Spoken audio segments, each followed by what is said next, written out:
আমার সামারে কুর্তি পরতে অনেক ভালো লাগে। আমি সবসময় সামারে ট্রাই করি যে একটু ঢিলা কুর্তিগুলো পরার জন্য। তখন অনেক গরম থাকে, তার উপরে সারাদিন বাসায় কাজ করা, রান্না করা, তো সব মিলিয়ে অনেক টায়ার্ডও কাজ করে। তো আমার কাছে কুর্তিটা অনেক কমফোর্টেবল মনে হয়। তো আমি একটা ডিজাইন ক্রিয়েট করেছিলাম। তো সবার বোঝার সুবিধার জন্য আমি এটা একটু আর্ট করে দেখাতে চাচ্ছিলাম। আমি আর্ট অত ভালো পারি না, কিন্তু আপনারা যেন খুব সহজেই বুঝতে পারেন তার জন্য এটা আমি একটু আর্ট করে দেখাচ্ছিলাম। এটার উপরে হচ্ছে আলাদা একটা ইয়োকের মতো করব, যে কাপড়টা আছে সেটা দিয়েই করব, জাস্ট আলাদা করে কাটিং করব।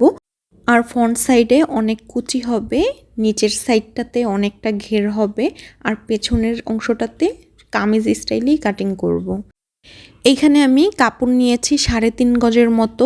কাপড়টাকে আমি প্রথমে পেছনের অংশ কাটিং করব। তো এইখানে পেছনের অংশ কাটিং করার জন্য আমি কাপড়টাকে 2 ভাঁজ করে রেখেছি।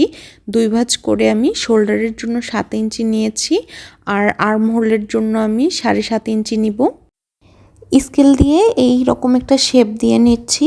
তারপর এখানে আমি আমার বডির মাপ অনুযায়ী নিয়ে নিব। আপনারা আপনাদের বডির মাপ অনুযায়ী নিয়ে নেবেন। আর যেহেতু আমি অনেক লুজ একটা কুর্তি বানাচ্ছি, তাই এখানে আমি আমার বডির থেকে অনেকখানি ঢিলা রাখবো।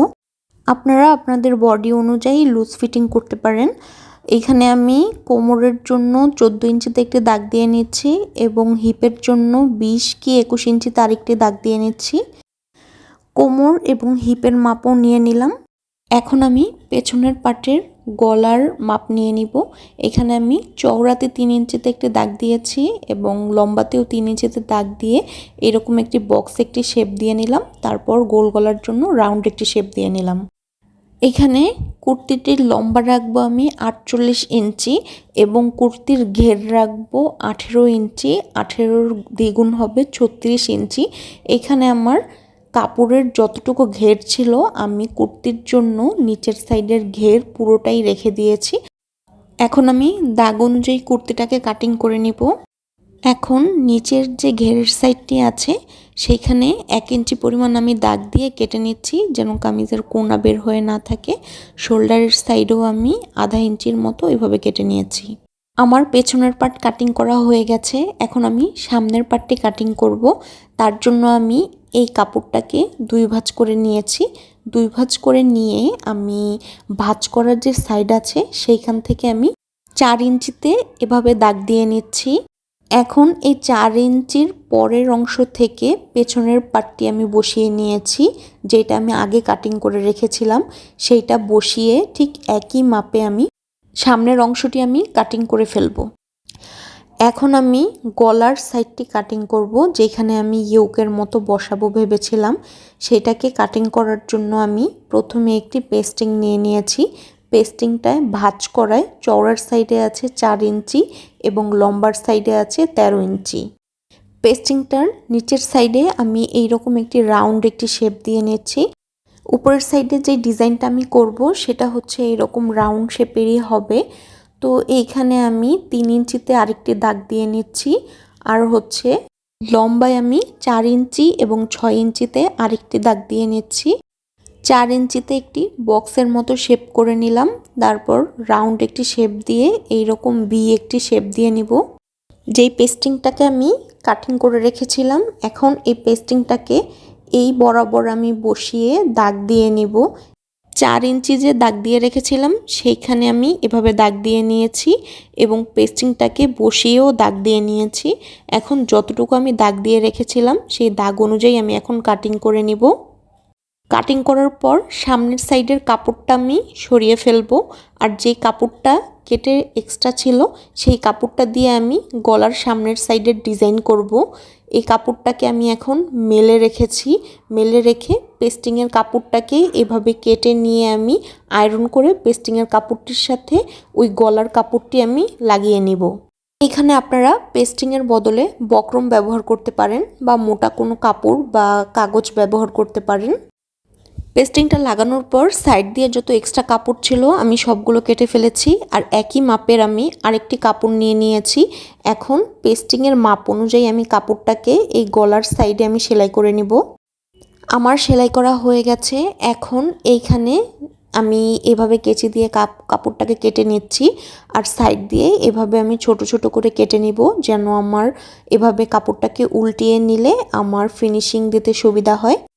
এখন কাপড়টাকে আমি উল্টিয়ে নিব, উল্টিয়ে আমি সুন্দর ফিনিশিং আসার জন্য আমি আয়রন করে নিব।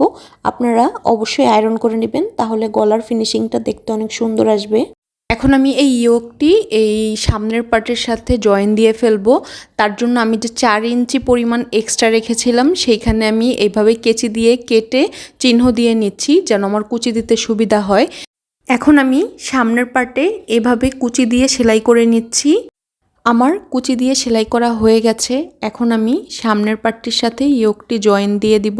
তার জন্য আমি এভাবে বসিয়ে আমি সেলাই করে নিচ্ছি। আমার জয়েন দেওয়া হয়ে গেছে।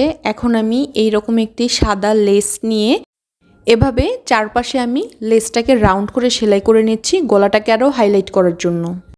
আমার লেস লাগানো হয়ে গেছে। লেস লাগানোর পর সামনের পার্টটি দেখতে এই রকম হয়েছে। এখন আমি পেছনের পার্টটির সাথে সামনের পার্টের শোল্ডার এবং বডির সাইড সেলাই করে ফেলবো। আমার কুর্তিটির সাইড ফিটিং করা হয়ে গেছে। এখন আমি কাটিং করব হাতা কাটিং করার জন্য এইখানে আমি কাপড়টাকে 4 ভাঁজ করে রেখেছি।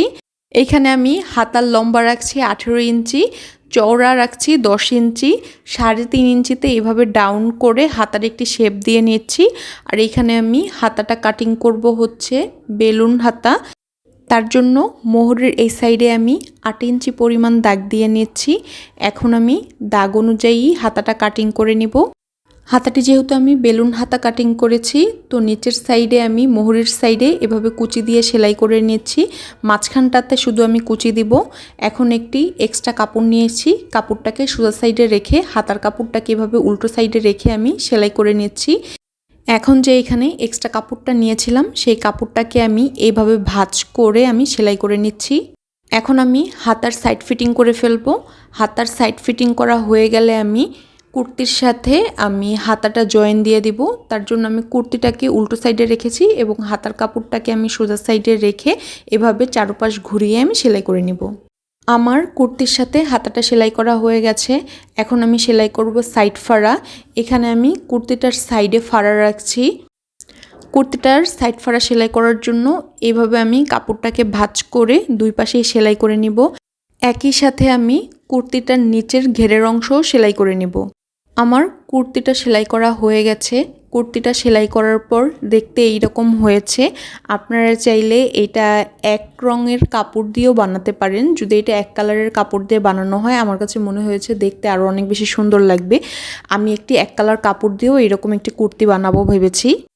কুর্তি বানানোর এই ভিডিওটি আপনাদের কাছে কেমন লেগেছে তা অবশ্যই আমাকে কমেন্ট করে জানাবেন। ভিডিওটি ভালো লাগলে লাইক, কমেন্ট এবং শেয়ার করবেন। আল্লাহ হাফেজ।